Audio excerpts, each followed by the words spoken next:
Our first lesson involves understanding your keyboard.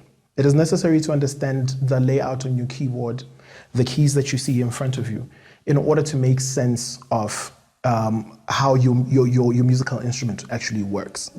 Now, it might look complicated. It looks like there's a whole lot of buttons in front of you, but even if you look very closely, you will notice that your keys are actually arranged in patterns. For instance, you have the white keys, and then you have the black keys. With the black keys, you will find that the black keys are grouped in groups of 2, groups of 3, groups of 2, groups of 3, all the way down your keyboard. This is the same whether you're using an 88 key keyboard or a 73 key keyboard, or in my case, a 61 key keyboard. Music is arranged into what we call the musical alphabet. The musical alphabet basically runs from the letters A up until G. So that's A, B, C, D, E, F, G. And then it starts again from A.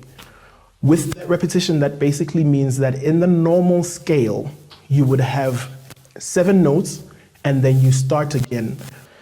Now,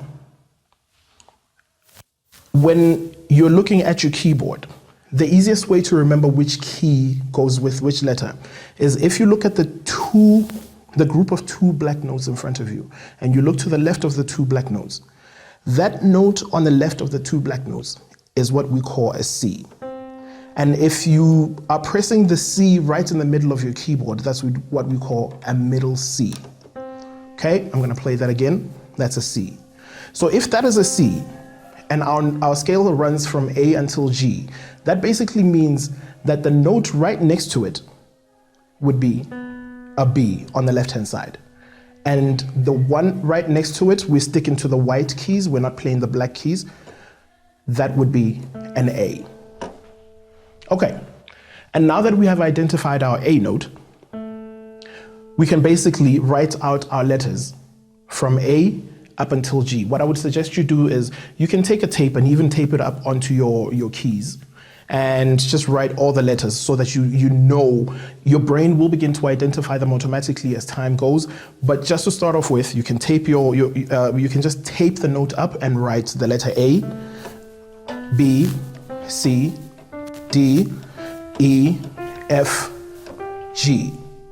And then, as I explained earlier, then you will realize that once you've gotten to G, then it starts again from A, B, C. You will notice that we are on C again because you are on the left-hand side of the 2 black notes.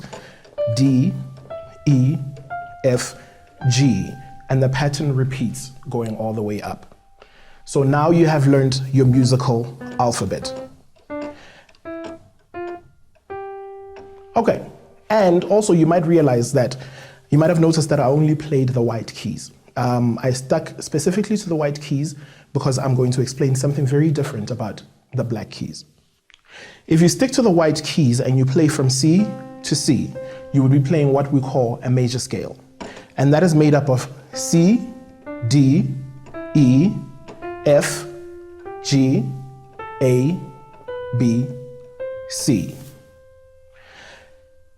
When we talk about sharps and flats, when we say a sharp, a note is sharp, that means that we basically tuning it up slightly from its original note. So tuning it up slightly, it means that we play the note right next to it. In the case of C, when you sharp the C, you would play the black note right next to it, and that is called a C sharp. And then in the case of a flat, when you flat a note, that means that you're playing the note lower than the one that you're looking at. And so therefore, if you're playing in C, you would be looking at the note next to it, which is also called a B. But in this case, we're gonna call it a C flat. Okay, I know most music heads are going to revolt against that, so I'm gonna make this simpler. I'm gonna use the D, all right? Now, when you look at the D note has a D sharp, and then it has a D flat.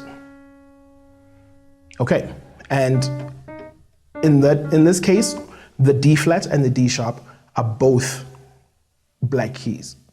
All right, so if I was to play all the notes moving from C to C, playing all the flats, or all the sharps on the way up, it would be C, C sharp, D, D sharp, E, F, F sharp, G, G sharp, A sharp, B, and C.